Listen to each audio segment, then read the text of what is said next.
Hello and welcome back to our video. This problem we're asked which of these is equivalent to a plus b over 2 squared.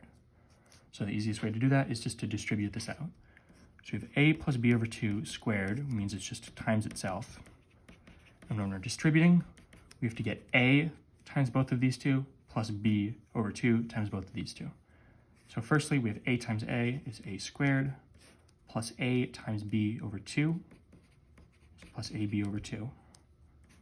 Plus BA over 2, right, is the same thing as AB over 2. So I'm just going to write it in the same way. So then when we're adding like terms, we can just add these two together.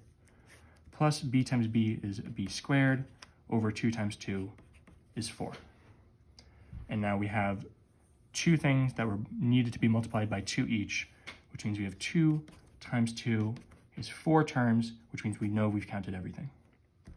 So simplifying this, we have A squared on its own plus. And then this is the thing we have to simplify. We have AB over 2 plus AB over 2. We can think of this as 1 times AB over 2 times 1 plus 1 times AB over 2.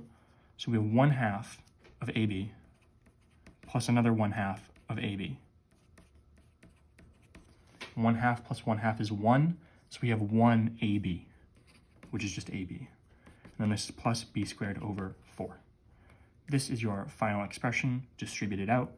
A squared plus AB plus B squared over 4. We're just going to line up with D. As always, thank you for liking and subscribing, and I'll see you in the next video.